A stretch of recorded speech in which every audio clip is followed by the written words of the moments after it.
segment of Meeting Our CEOs. This is something we've started since the national shutdown, where it's a chance for us to not just meet virtually, but meet some of the leading names and brand companies on the South Shore and get to know some of the people behind these names. And they've actually been a lot of fun. It's a chance for a lot of us to reconnect and in some cases to make new introductions. And this morning, we're going to be joined by Jay Kennedy. Kennedy Flooring and Cleaning is a brand name change. Used to just be Kennedy Carpet, but a brand name very well known on the South Shore. Jay is a well-known personality, not just a business leader, but a personality in so many interesting ways with some of his activities and involvement in public policy and some of his work in the community. Jay, tell us a little bit about how you got started and where the business is going. And then I want to get into a little bit of marketing with you. And we did this with Mary Lou as well. I'm always interested in in local businesses that choose to use their own name in the company name. That's always a double-edged sword. So tell us a little bit about how you started and where the company's going and some of your marketing, because you're all over the place with advertising, and they're kind of fun ads because it's, you insert yourself into them, which is always a challenging call for business. All right. So I started with a machine I built myself in a truck that I borrowed more than I paid for. And we put out 100,000 door-to-door flyers the first year of business. As far as you're right about the double-edged sword using your name, I got to tell you, I've been spending a lot of time in Florida, and it's nice nobody knows who I am. I can't go to the supermarket without the person in line behind me saying, I know you.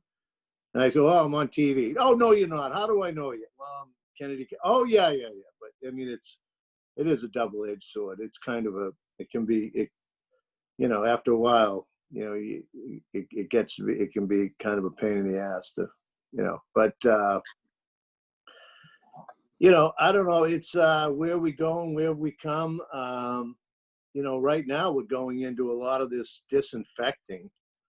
A lot of facilities want to be disinfected several times a week. We're actually going into some buildings and we're going to be disinfecting. We're going to have guys following construction crews around, disinfecting all day long in occupied buildings that have construction going on.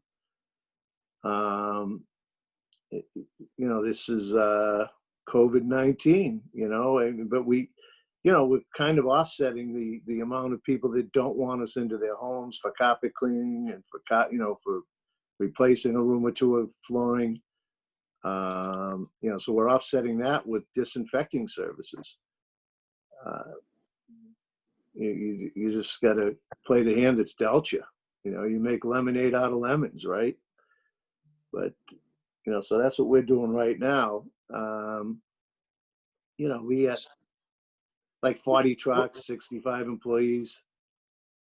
We do full construction. A lot of people don't know that. If we go into your home because you had an insurance loss, we do, losses that are hundreds of thousands of dollars rebuilding people's homes. We have licensed builders on staff. We've been doing a lot of bathroom remodels lately, but that's just one division. When we have an equipment supply company, if you're in any of these businesses, we supply you, we train you, we build the truck mount machines, we refurbish them, we resell them. We're selling pallets of this biosphere, this what do they call it? You can actually spray it on a food surface and then prepare food on it, but it'll kill any bacteria. So then that's what I think President Trump was talking about when he said maybe we can just ingest some disinfectant or something, because this stuff, they actually, when the guy came in and was actually demonstrating it to us, he actually drank a cup of it. But it kills any bacteria within, like, 60 seconds once it's on contact. And we're just, it's a big business right now. We're selling pallets of it every week, and we're spraying a pallet of it a week. It's crazy stuff. So when did the business get started? 78. In 78.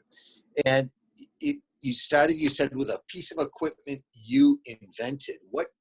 No, what I didn't.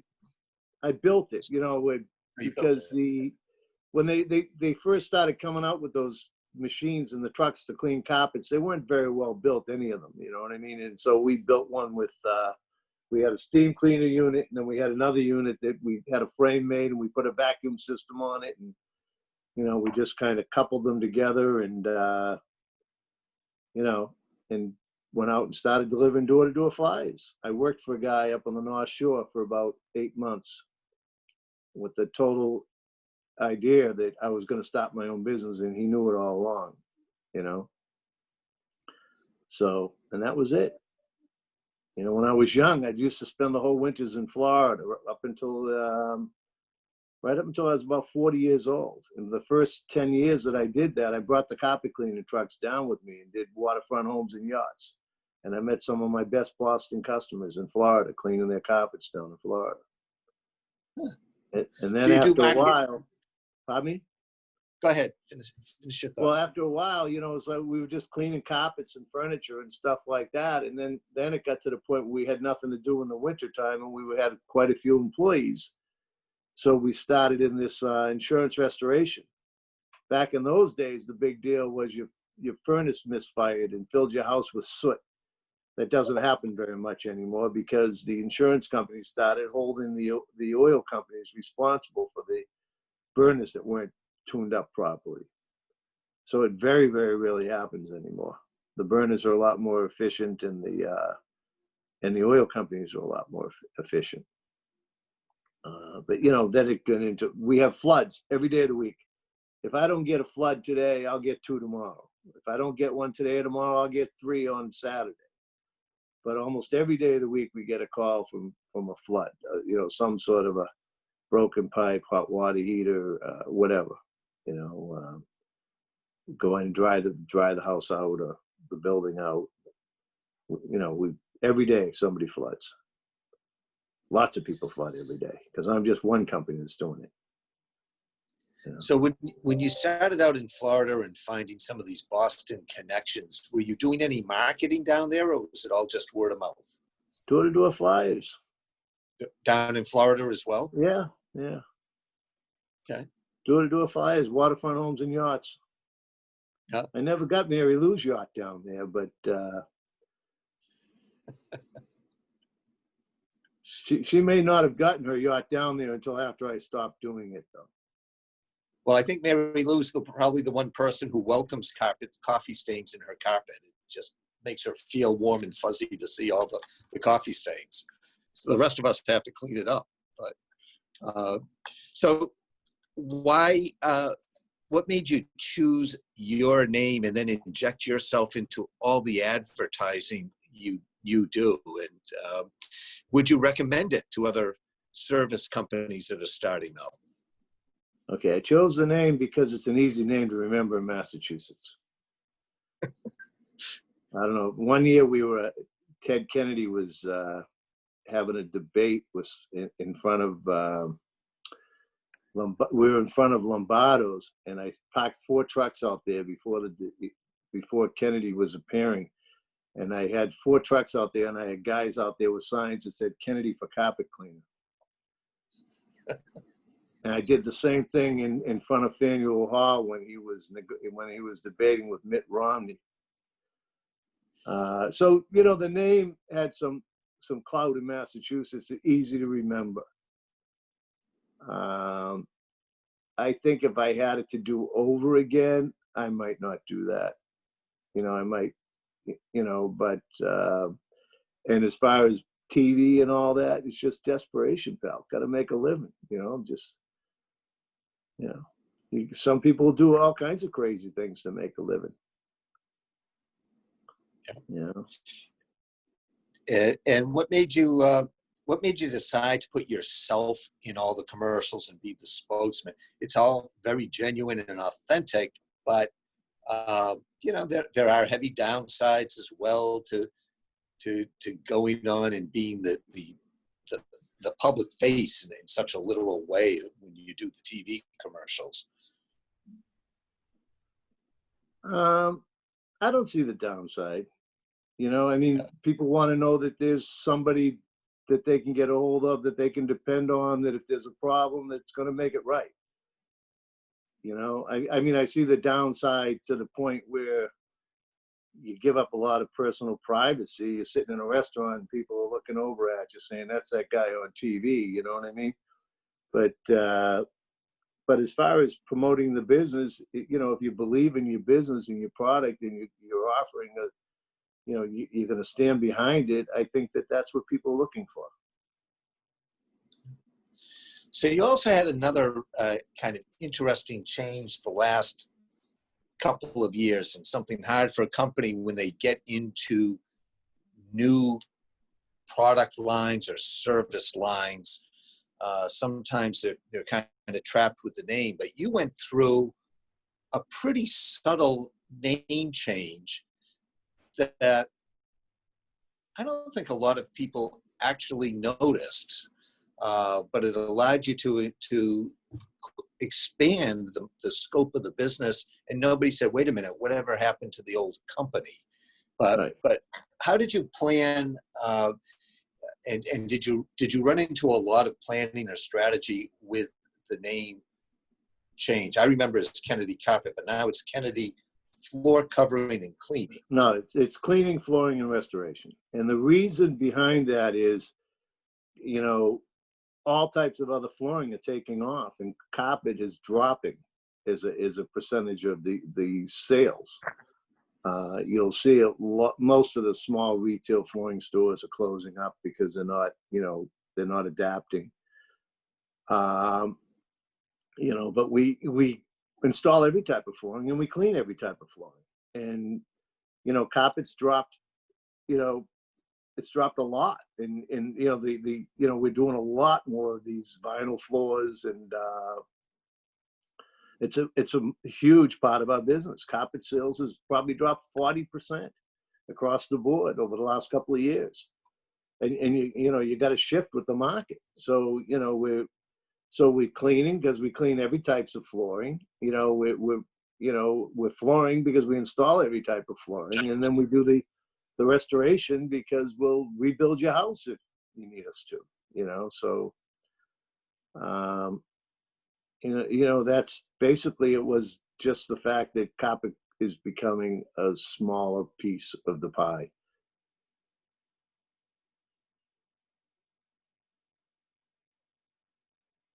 You shut yourself off. Sorry, I had to mute it because I knew the phone was going to bounce into this office. Did you have to, how much marketing or planning did you put into how you were going to change that name? And or did you just slowly do it and let people get used to the name change without changing the brand identity?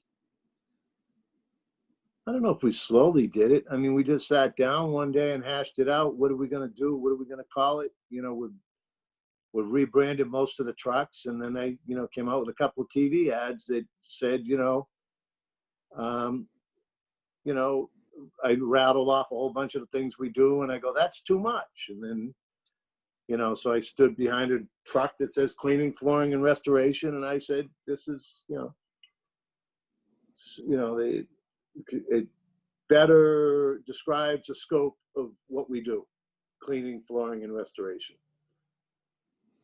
So do you do your own marketing planning, or do you have a marketing consultant, or do you do all that yourself? You just sort of think, hey, this name will work, I'll do that. I pretty much do it. I got a media buyer guy who buys my media, and he and I sit down and write all the ads. He'll come in with an idea and I'll just shred it. and but yeah, I pretty much can figure out the message I want to get out to the public. I've been, ever since Ernie Buck Sr. smashed that windshield on TV when I was in the first grade or something, I'm like, wow, that's powerful. You remember that one, Peter? I've heard of it. I've never seen it. Come on down. He's in the car showroom and he smashed the windshield. Yeah. And Yeah. I'm like, I know the slogan. Yeah. That's powerful when he smashed that windshield.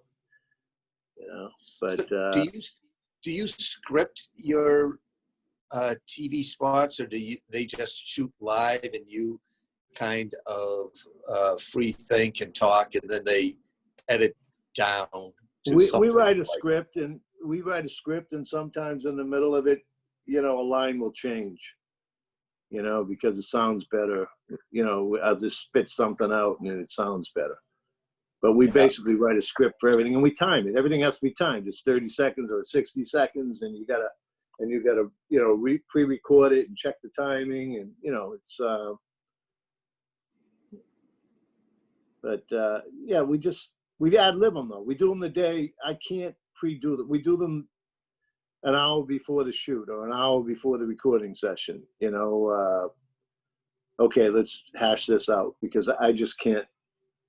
I work better when I do everything at the last minute. It's my life.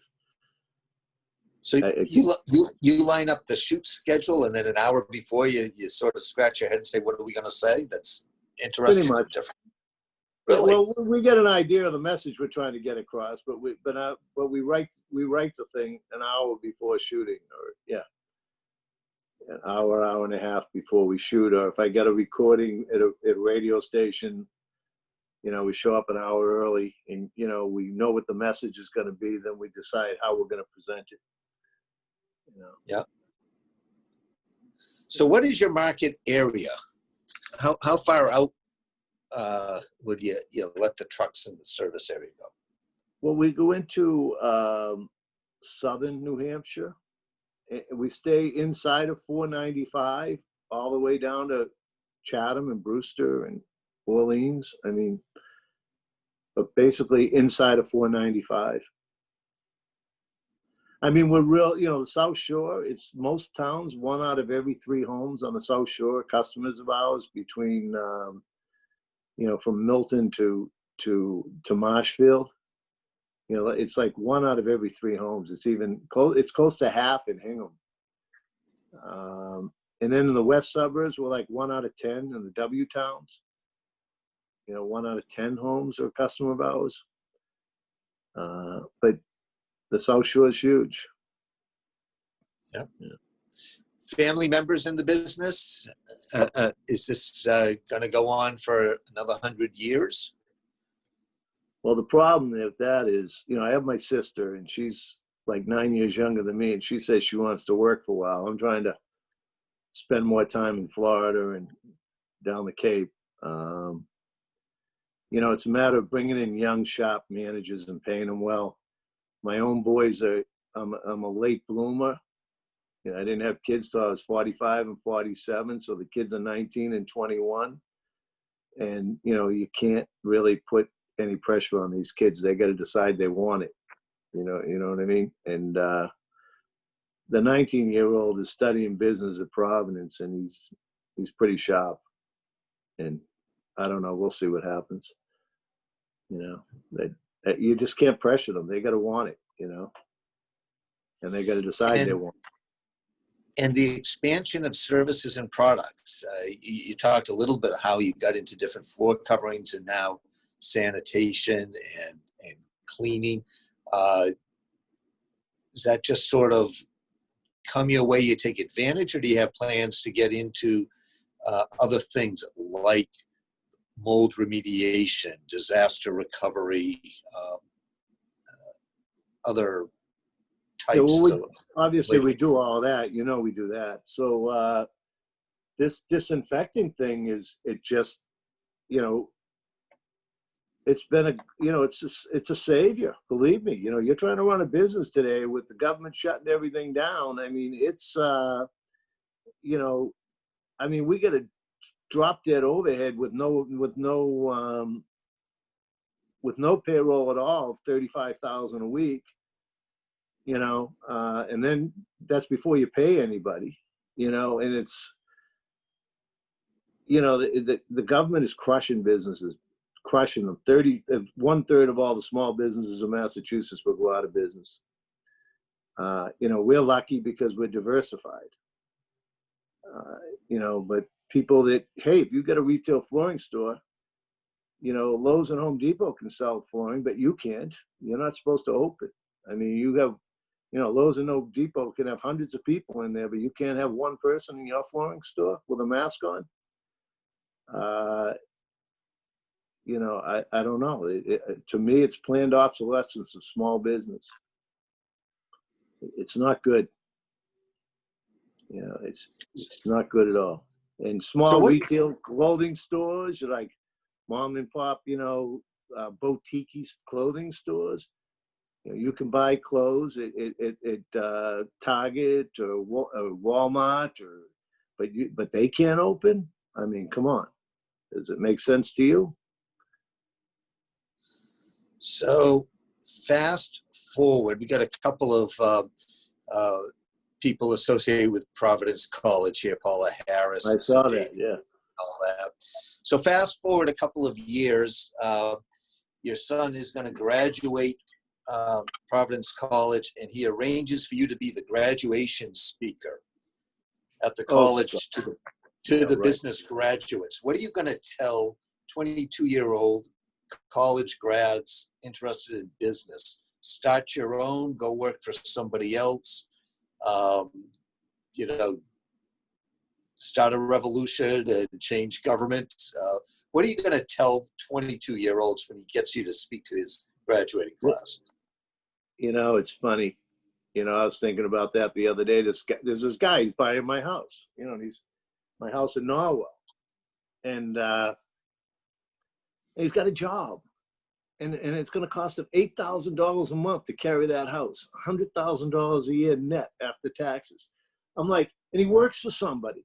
He's going to put up with more shit for more people because he's got to watch all his P's and Q's, because if he pisses somebody off, how the hell is he going to pay for that house? The beauty of being self-employed, Peter, you know it. I say what's on my mind, and I don't give a shit if you like it or not. And that's living, baby. And I've lived my life. My kids grew up, their academy, ski home, summer home, Hyannis Yacht Club when they were kids, all summer long. I mean, it's living, answer to nobody. More and more people need to do it. The government doesn't like it. That's why they're crushing these small businesses right now. They don't want independent voices. So have you ever thought of running? Running what? For office. Oh, stop it. I'm just not smooth enough, buddy. I'm just not, and I just, I just offend too many people too quickly.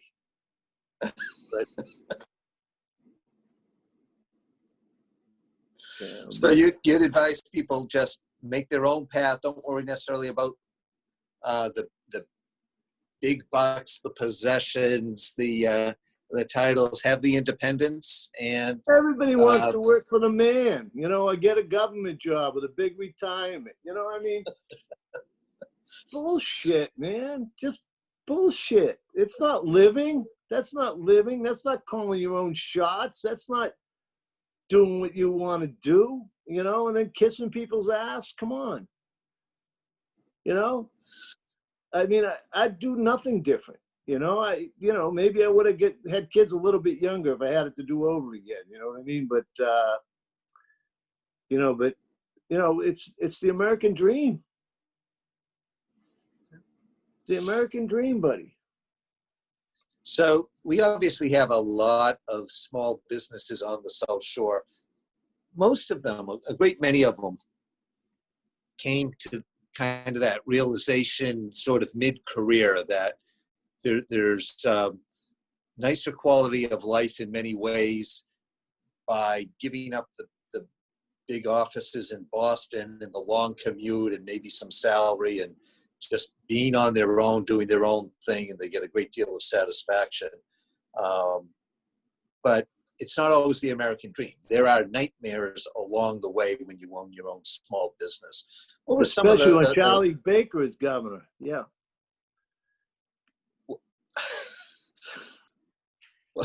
What are some? And I raised so much money for that guy. I am so disappointed in myself. I mean, but So what are some of the white knuckle moments you've had on your ride? You're obviously very successful. You've built up a great business, but you had some white knuckle moments, I'm sure, since '78. It's not all that easy of living the American dream when you're building a small business. What were some of the real tough challenges you went through? well, the first winter we went into insurance restoration, right? So it was like one of the worst winters in history. It was like, pipes are breaking, heating systems misfiring. We had tons of work. So, we're out there, we're doing all this work, and we're doing hundreds of thousands of dollars worth of business, and we're building insurance companies that have never seen our name before. And all of a sudden, I got payroll, I got overhead, I got that big building on Libby Parkway, and I've got tons of business, and I've got no cash flow. I hit the wall. I had $300,000 worth of business build out with no money coming in, and lots more work in front of me, but no money coming in. And one bank's trying to get me to get my mother to sign her house over. Another bank, Jim Barberry, remember him? Sure do. Yeah. Yeah, I owed U.S. Trust $250,000 on a credit line, and Jim Barberry gave me $125,000 or something like that, right? And then 6 months later, he gave me another 100. So so now I don't know. I think I owed him like 200, and I still owed U.S. Trust like a couple hundred or something. And it's like, so. But then U.S. Trust bought Bank of Braintree. So now they were going to find out that I owed them another 200. I'm like, oh my God, what am I going to do? They were already talking about trying to take my property away. You know what I mean? It's like, whoa, so I got an SBA loan, $500,000 SBA loan. And, but I mean, it was like, one thing I learned is when you want to borrow money, and back then I used to read a lot of these businessmen books, right?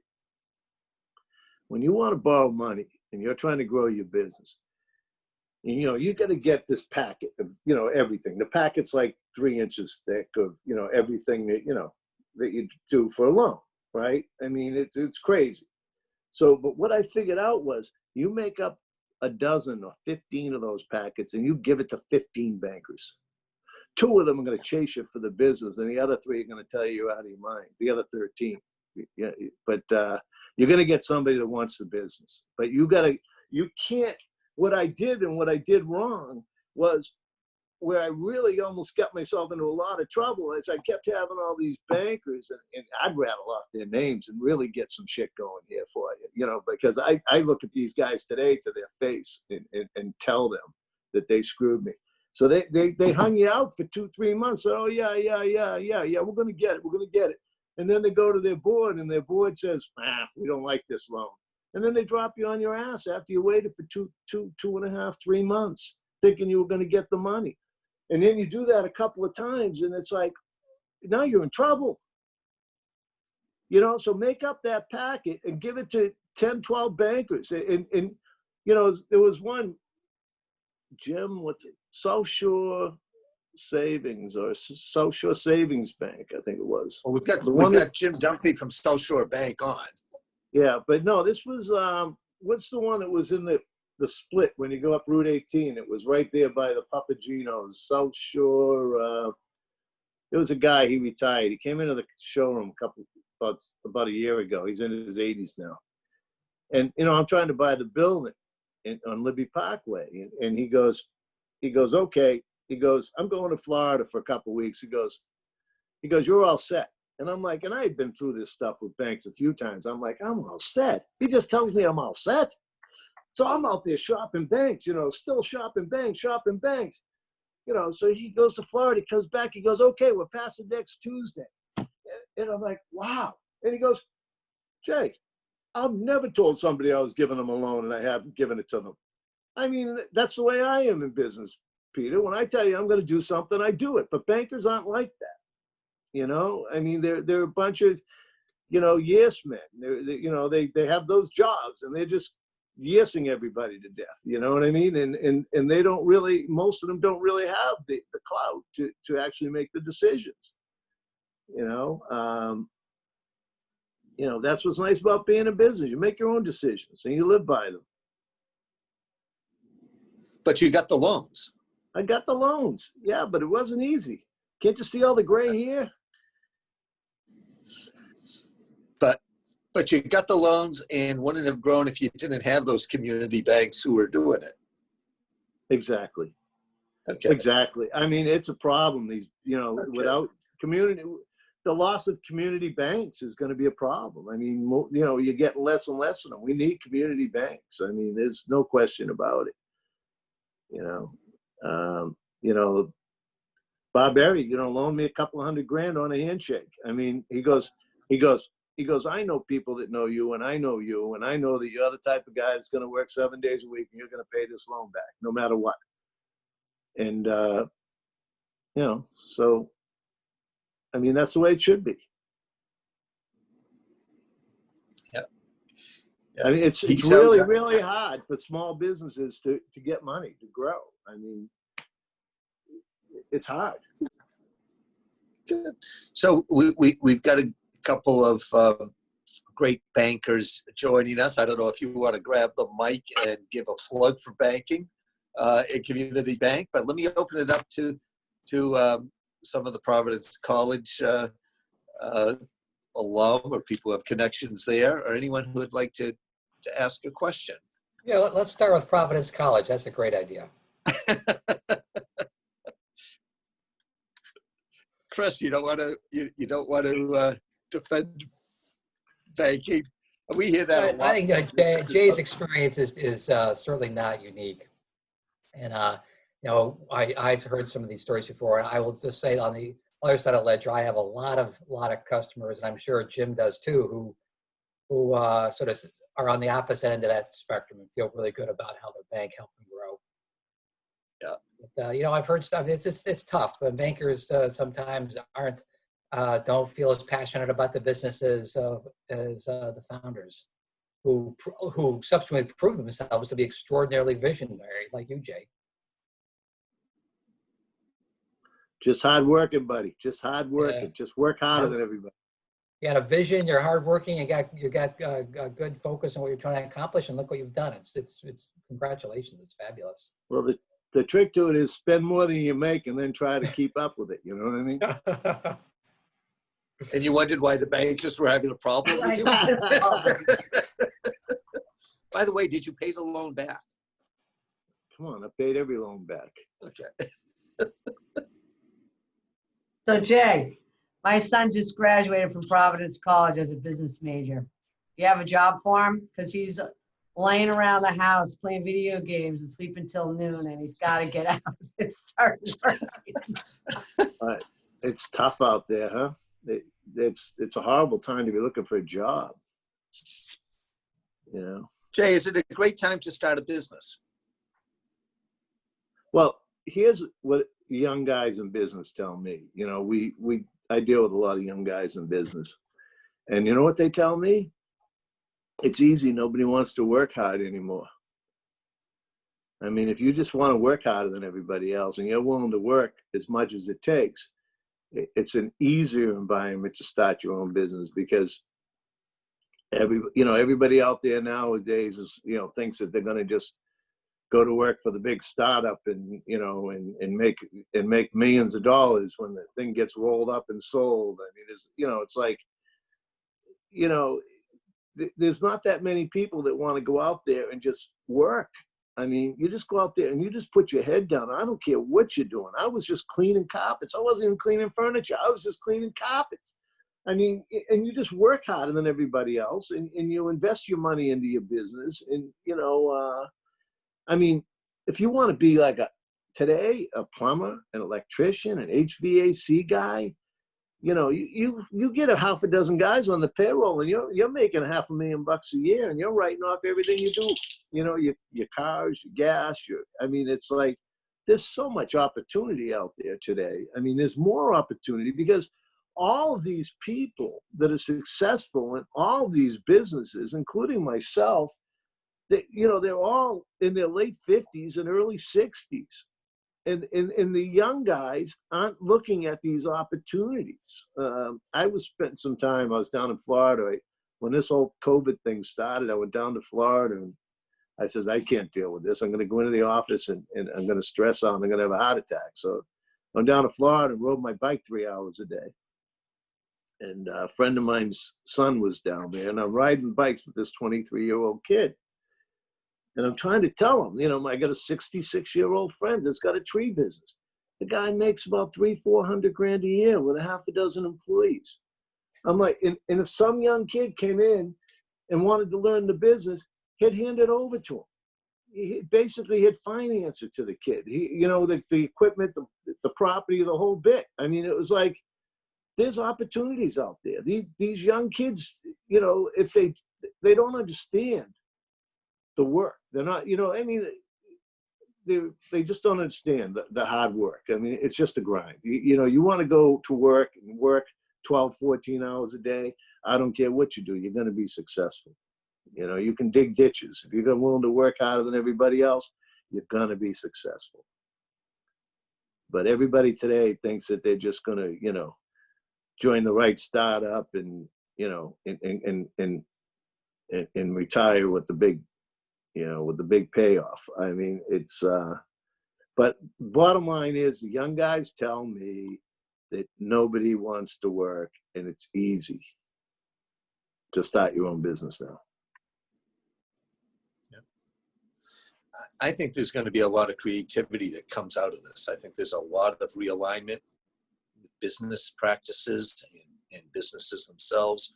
I don't know what these new businesses are going to be, but I think I think the next decade is going to be pretty exciting coming out of this shutdown, and see how it accelerates changes in businesses that were on the ropes in many ways already.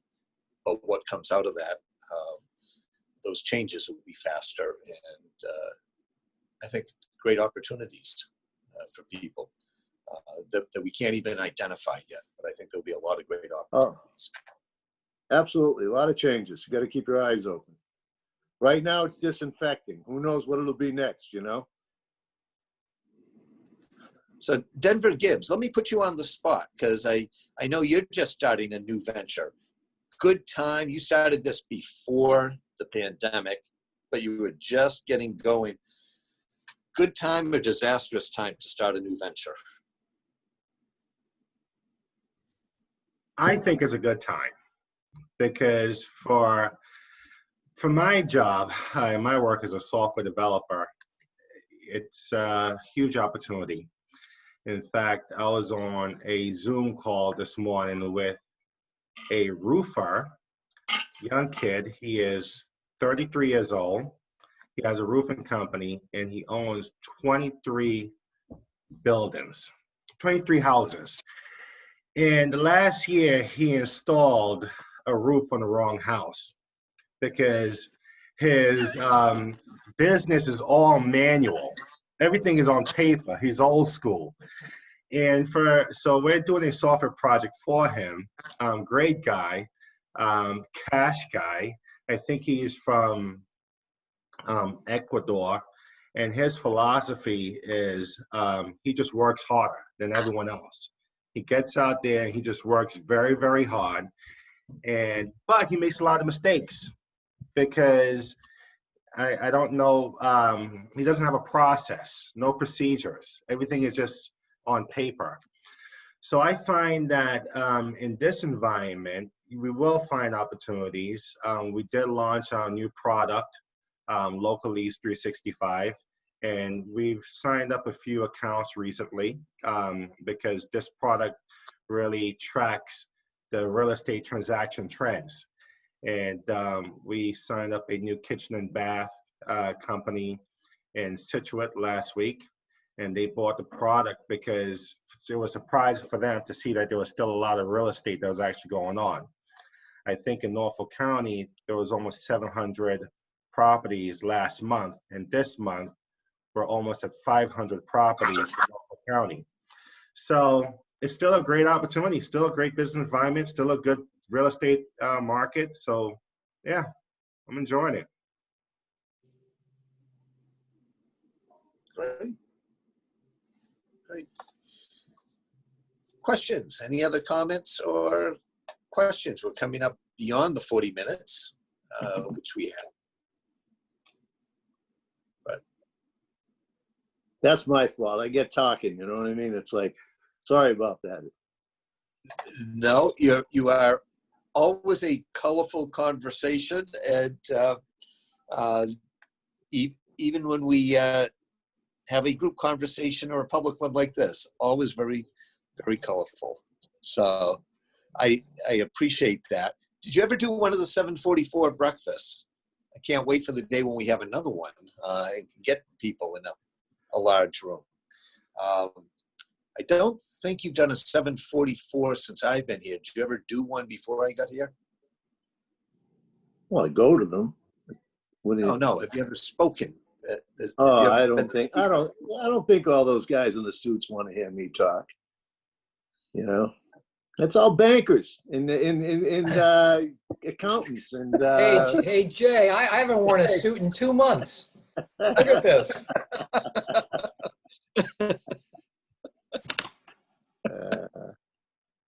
Love Bankers your are our banker. friends. Come on, we're nice people too.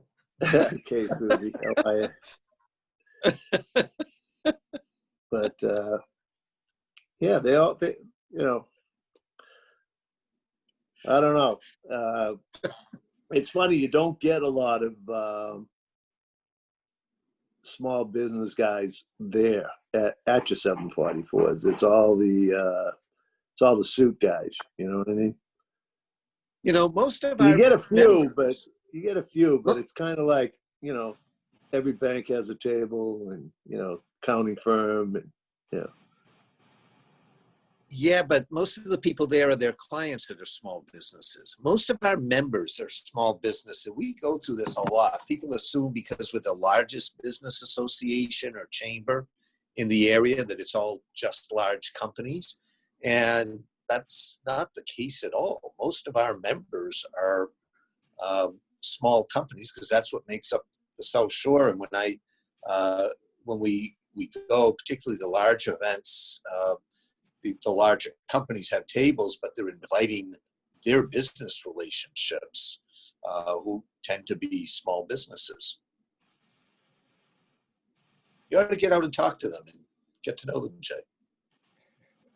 Peter, it's Paula, and I'll say I've heard that feedback before, that the people who aren't wearing suits that are in business don't feel as comfortable at the chamber. And I do think, Jay, you are the backbone of small business on the South Shore and beyond. And I think we need to hear from more people like you and your voice. So thanks for speaking up today and sharing. You're never shy. And I'd love to permanently shed the pretension of a suit and tie. I think if you give me permission to do that, Peter, at your 744s, I'm there. Chris, you have permission from all of us. Yeah, you don't need permission. You know, it's funny. The last few years we've had these discussions at the board level, and really the standard is whatever you're comfortable with. But I do get it because a lot of people, they're in their business is business service and others, so they will present in more business attire. But we've tried changing it, particularly as the younger professionals have become more active in the chamber. So silly things. George Toma will never wear a jacket when he was president. Always wear a tie, never a jacket. I end up wearing the blazer, getting rid of the tie. Now, that is radical for us, but we are trying to get away at that. We do realize that this is, a problem that more people, particularly younger professionals, aren't wearing the ties and jackets. So you try to figure out where is that balance when you have these events, so that everyone's comfortable, including the speaker, and how you deal with that. But it's an interesting challenge. Now we have to figure out, what style face mask does everybody wear? And that's going to be a whole different story when we get together. Jay, we'll line you up for one of our 744s. Wear whatever you want, say half of what you want, and it'll be a good event. I'm like you, Peter. I'll wear a jacket, but I don't wear a tie. Oh. Yeah. Jay, thanks a lot. I do have to ask one closing question. Who are your business mentors? You're doing most everything through yourself, your own inspiration, but who are the business mentors that you have kind of looked to as models or get advice from? Good question. I met a lot of people through associations in my industry that were very successful in other parts of the country.